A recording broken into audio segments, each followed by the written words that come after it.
Shalom, berjumpa lagi dengan saya dalam seri pelajaran Sekolah Sahabat. Dan pada saat ini pelajaran kita pelajaran yang ke-12 dengan judul Perjanjian Iman. Dan ayat intinya terdapat di dalam Galatia 3 ayatnya yang ke-11. Dan bahwa tidak ada orang yang dibenarkan di hadapan Allah karena melakukan hukum Taurat adalah jelas. Karena orang yang benar akan hidup oleh iman. Saudara-saudaraku, ada seorang ahli puisi, Homer, dia menulis Odyssey, yaitu kisah tentang Odysseus, seorang pejuang yang setelah mengalahkan ataupun menjarah kota Troy dalam perang Trojan, memulai satu pelayaran selama 10 tahun untuk kembali ke kota Ithaka. Pelayaran itu memakan waktu begitu lama karena dia, Odysseus, mengalami kapal karam, menghadapi pemberontakan, badai, monster, dan juga hambatan lain yang menghalangi dia untuk mencapai tujuannya. Akhirnya, saudara-saudaraku, setelah memutuskan bahwa Odysseus telah cukup menderita, dewa-dewa setuju untuk membiarkan petarung yang kelelahan itu kembali ke rumahnya, kepada keluarganya. Mereka setuju bahwa ujiannya cukup untuk menjadi pendamaian atas kesalahan-kesalahannya. Saudara-saudaraku, kita sama seperti Odysseus. Sementara dalam perjalanan panjang pulang ke rumah. Kita sementara dalam perjalanan panjang pulang ke rumah. Perbedaannya, saudara-saudaraku, adalah kita tidak seperti Odysseus. Kita tidak pernah dalam tanda petik cukup menderita untuk mendapatkan jalan pulang. Dan jarak antara surga dan bumi terlalu jauh bagi kita untuk mendamaikan kesalahan-kesalahan kita. Jadi saudara-saudaraku, jikapun kita tiba di rumah itu, ya di surga, itu hanyalah melalui kasih karunia Allah. Baik, saudara-saudaraku, sebelum kita melanjutkan pelajaran kita, mari kita tunduk kepala, kita berdoa. Bapa di surga, pada saat ini kembali kami akan belajar pelajaran Sekolah Sahabat. Kami tahu ada maksud Tuhan melalui pelajaran ini. Oleh karena itu Tuhan, tolong kami, urapi kami dengan kuasa Roh-Mu yang kudus, sehingga kami boleh dapat mengerti maksud Tuhan. Terima kasih Bapa, di dalam nama Tuhan Yesus. Amin. Pelajaran yang pertama, pelajaran hari Minggu dengan judul Bayangan Kalvari. Bayangan Kalvari. Saudara-saudaraku, cara keselamatan perjanjian lama, sekali lagi tidak berbeda dengan cara keselamatan perjanjian baru. Di mana keselamatan itu hanya oleh iman saja. Hanya oleh iman saja. Bagi mereka yang tidak mengerti betapa seriusnya dosa, dan bagi mereka yang tidak percaya bahwa Allah lah yang menyelamatkan kita, maka keselamatan itu didapatkan oleh karena perbuatan mereka. Saudara-saudaraku, memang seharusnya ada satu kewajiban yang harus kita bayar karena kita telah melanggar hukum, karena kita telah melanggar perjanjian itu. Tetapi kita tidak dapat memenuhi kewajiban itu. Dan kita, saudara-saudara, beruntung oleh karena Yesus telah memenuhinya untuk kita, untuk saudara dan saya. Saudara-saudaraku, bila mana kita membaca tulisan seorang hamba Tuhan, Nyonya White, di dalam buku Testimonies for the Church, jilid 2, halaman 212, dan juga 213, kita akan mengerti mengapa bayangan Kalvari itu harus menjadi satu ingatan yang terus-menerus di dalam hati dan pikiran kita. Mari kita membaca bagian-bagian daripada apa yang dimaksudkan. Saudara-saudara, di sini dikatakan ketika laki-laki dan perempuan mengerti betapa besarnya pengorbanan yang dibuat oleh yang Maha Agung itu, yang agung di surga itu demi manusia, maka rencana keselamatan akan dibesarkan, ditinggikan. Dan perenungan akan Kalvari akan membangun simpati, kekudusan, dan juga perasaan yang hidup di dalam hati orang Kristen. Lalu di buku itu juga dikatakan pujian kepada Allah dan anak domba akan berada di dalam hati dan juga bibir mereka. Dan kesombongan tidak dapat bertumbuh di dalam hati mereka. Karena mereka terus mengingat akan bayangan Kalvari ini, pemandangan salib ini.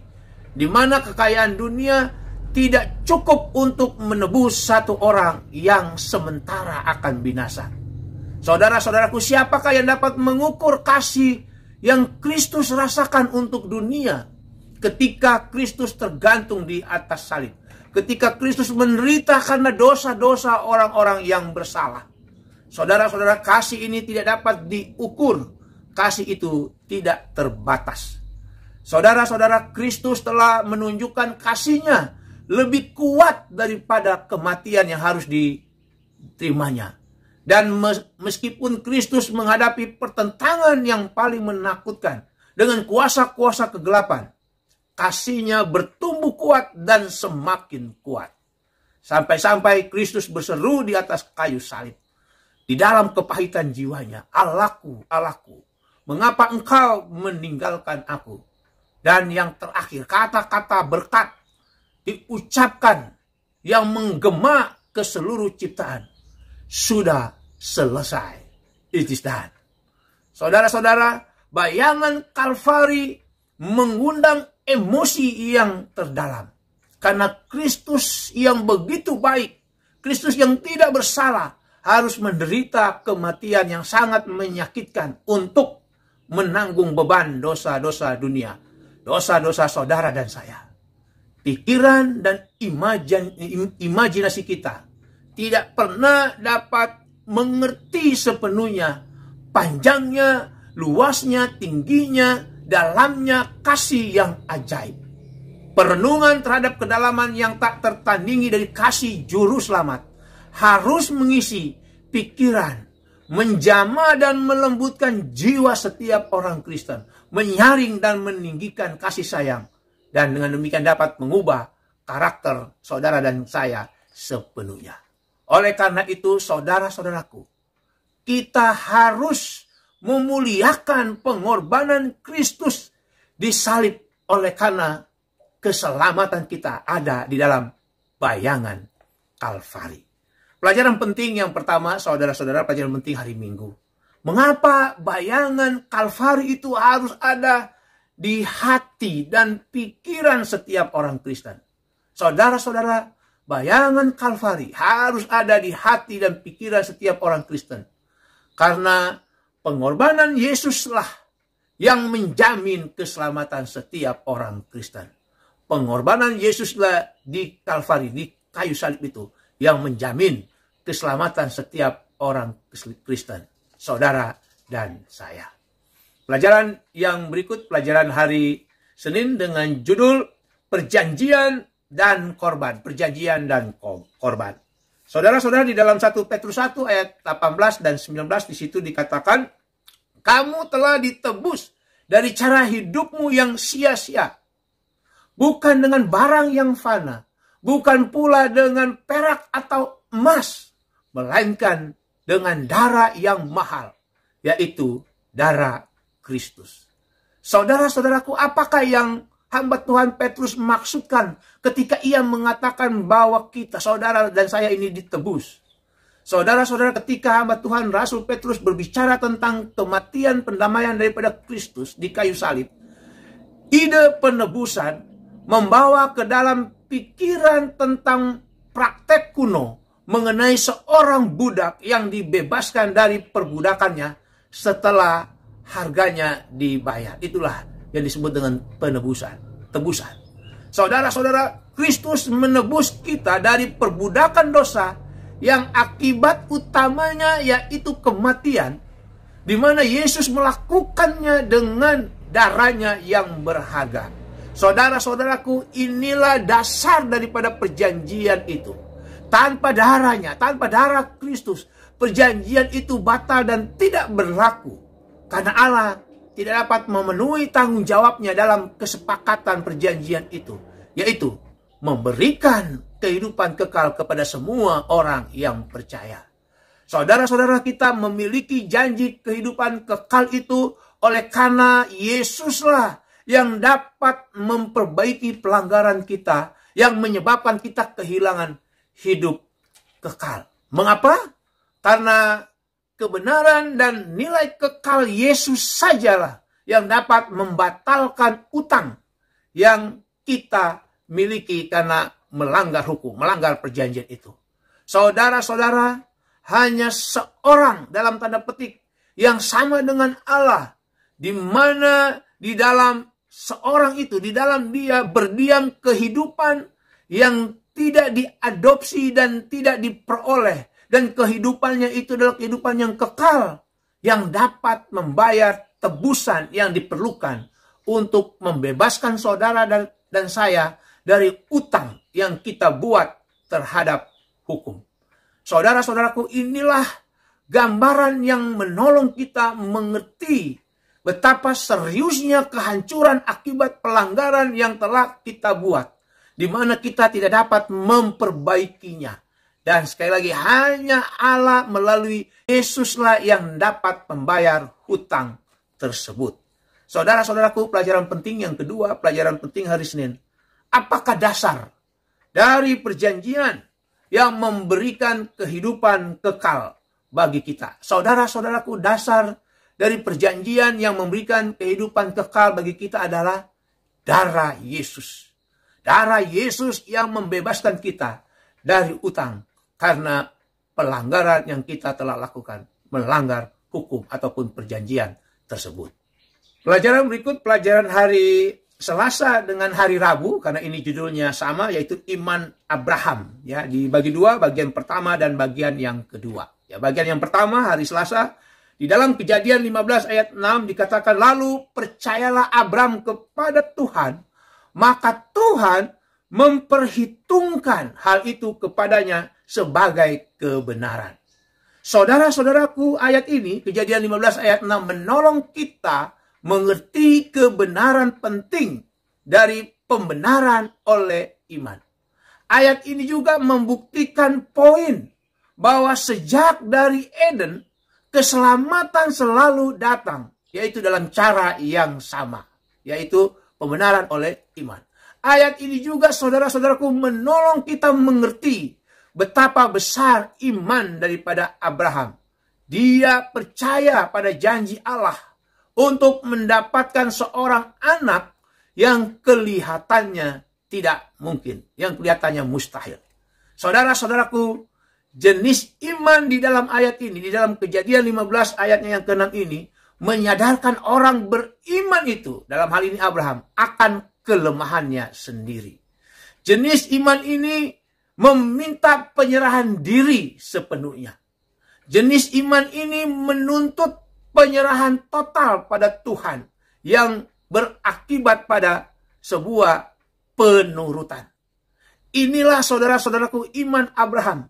Dan iman Abraham itu tadi dikatakan di ayat yang ke-6 di dalam Kejadian 15, diperhitungkan kepadanya sebagai kebenaran. Saudara-saudara, mengapa ayat ini mengatakan bahwa imannya Abraham itu diperhitungkan, atau terjemahan lain mengatakan dikreditkan kepadanya sebagai kebenaran? Apakah Abraham sendiri benar dalam arti kebenaran Allah? Saudara-saudaraku, kehidupan iman dan penurutan daripada Abraham bukanlah kehidupan dalam iman dan penurutan yang sempurna. Ada kalanya Abraham juga menunjukkan kelemahan. Jadi saudara-saudara, kebenaran yang menyelamatkan kita atau yang menyelamatkan Abraham adalah kebenaran yang dikreditkan kepada kita. Kebenaran yang di dalam istilah teologinya itu dipakaikan kepada kita. Saudara-saudara, itu berarti bahwa kita ataupun Abraham pada saat itu konteksnya dinyatakan benar di pemandangan Allah meskipun memiliki kesalahan-kesalahan. Itu berarti bahwa Allah di surga memandang kita, memandang Abraham benar meskipun Abraham tidak benar. Saudara-saudara, inilah yang Allah lakukan dengan Abraham. Dan inilah yang Allah pasti lakukan juga untuk saudara dan kita semua yang datang kepadanya di dalam iman Abraham. Lalu pelajaran hari Rabu kita lanjut. Saudara-saudara, terjemahan yang beragam untuk Kejadian 15 ayat 6 ini banyak sekali saudara. Telah dinyatakan atau diusulkan tentang terjemahan daripada kata hasab di dalam bahasa Ibraninya.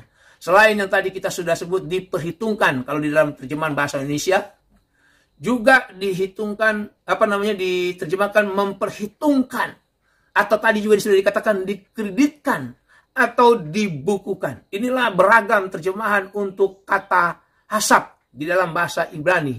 Saudara-saudaraku, istilah yang digunakan juga dalam ayat-ayat lain dalam buku-buku Musa. Jadi hasab ini digunakan juga dalam buku-buku Musa yang lain, di dalam pasal-pasalnya yang lain.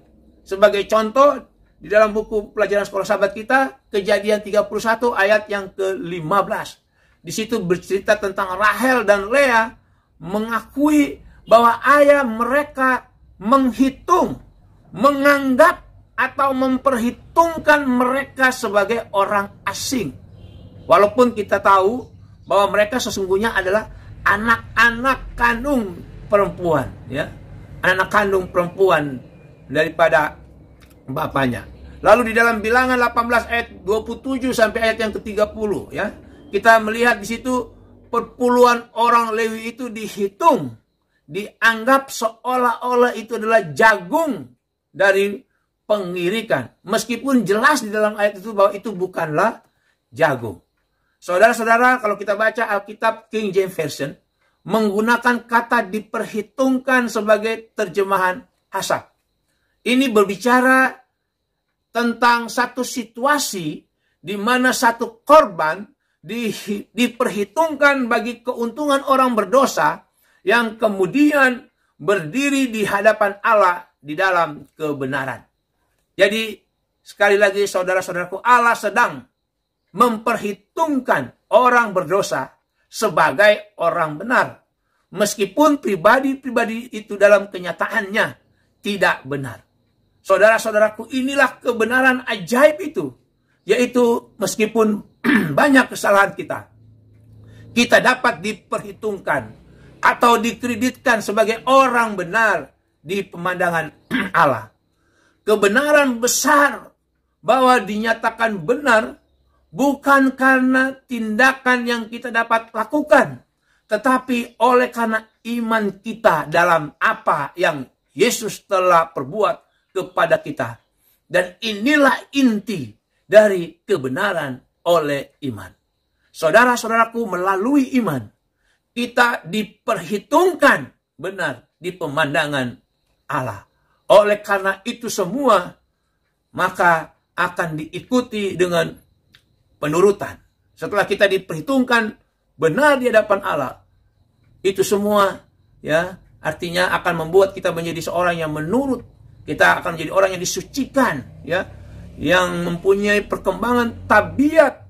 Kita memiliki kasih, dan itulah yang menjadi sesuatu kebenaran penting di dalam hidup kita. Jadi saudara-saudaraku, pelajaran penting hari Selasa dan hari Rabu sehubungan dengan iman Abraham. Apakah artinya kebenaran itu diperhitungkan atau dikreditkan kepada kita? Artinya saudara-saudaraku adalah kita dinyatakan benar di hadapan pemandangan Allah meskipun kita memiliki kesalahan-kesalahan. Jadi kita diperhitungkan benar bukan karena tindakan yang kita dapat lakukan, tetapi oleh karena iman kita dalam apa yang Yesus telah perbuat kepada kita. Pelajaran terakhir, pelajaran hari Kamis dengan judul bertumpu pada janji-janji. Bertumpu pada janji-janji. Ada seorang kardinal terkenal namanya Bellarmine, seorang apologis Katolik besar yang selama hidupnya berjuang dengan pekabaran pembenaran oleh karena kebenaran yang diperhitungkan. Saudara-saudaraku, saat dia terbaring hampir mati, Maka orang datang, ya rekan-rekannya, membawa kepadanya salib dan juga jasa-jasa orang kudus. Katanya untuk menolong, memberikan kepadanya kepastian keselamatan. Tetapi saudara-saudaraku, Kardinal Bellarmine yang berjuang di dalam pekabaran pembenaran oleh karena kebenaran yang diperhitungkan itu, dia berkata, ambil semua itu. Saya berpikir lebih aman percaya pada jasa-jasa Kristus. Bukan karena simbol salib yang dibawa. Apalagi oleh karena jasa-jasa daripada orang-orang kudus yang mereka yakin itu. Saudara-saudaraku, bagi banyak orang ketika mereka mendekat akhir kehidupan mereka, mereka melihat ke belakang dalam kehidupan mereka. Dan mereka memperhatikan betapa sia-sianya. Betapa tidak berguna perbuatan-perbuatan dan pekerjaan mereka untuk memperoleh keselamatan. Dengan membandingkan Allah yang suci itu. Dan betapa mereka membutuhkan akan kebenaran daripada Kristus. Orang merasa sia-sia. Ya, perbuatan-perbuatan yang mereka lakukan kalau ingin mendapatkan keselamatan dengan memandang Allah yang suci. Tetapi saudara-saudaraku, kabar baiknya adalah kita tidak perlu menunggu sampai mendekati kematian untuk memiliki kepastian keselamatan itu. Perjanjian yang Allah telah buat untuk kita sepenuhnya didasarkan, ya, bertumpu pada janji yang pasti dari Allah. Janji-janji yang dapat membuat kehidupan kita lebih baik dari sekarang ini. Sebagaimana Mazmur 34 ayat 9, Matius 11 ayat 30, Roma 5 ayat 1, dan juga Filipi 2 ayat 7 dan 8 menyatakan bahwa janji-janji yang Allah buat itu adalah suatu kepastian untuk kita mendapatkan kehidupan yang lebih baik dari sekarang ini. Jadi saudara-saudaraku, marilah kita bertumpu pada janji-janji Allah yang pasti dan membuat kehidupan kita menjadi lebih baik dari sekarang ini. Dan pelajaran penting yang terakhir, saudara-saudaraku, mengapa kita harus bertumpu pada janji-janji Allah? Saudara-saudara, kita harus bertumpu pada janji-janji Allah karena ada kepastian di dalam janji-janji itu. Di mana kepastian keselamatan dan kehidupan kita akan lebih baik dari sekarang ini. Dan itu pasti menjadi bagian saudara dan saya. Demikianlah pelajaran kita pada hari Sabat ini. Tuhan Yesus memberkati kita semua. Mari kita tunduk kepala, kita berdoa. Bapa di surga, terima kasih satu pelajaran yang indah yang kami telah dapatkan. Kami bersyukur oleh karena pengorbananmu di atas kayu salib. Dan bayangan Kalvari itu kami tempatkan di dalam hati dan pikiran kami. Bapa di surga, kami bersyukur oleh karena kepastian daripada perjanjian yang Engkau telah buat. Yang memastikan kehidupan kami lebih baik daripada sekarang ini. Yang memastikan akan kehidupan yang kekal ini. Bapa di surga, tolong kami di dalam kehidupan kekristenan kami. Sementara kami menunggu kedatangan Yesus yang kedua kali.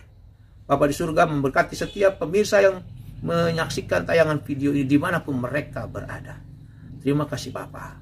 Ampuni kami dari dosa dan kesalahan kami. Doa ini kami persembahkan di dalam satu nama yang indah, nama Yesus Tuhan dan Juru Selamat kami yang hidup.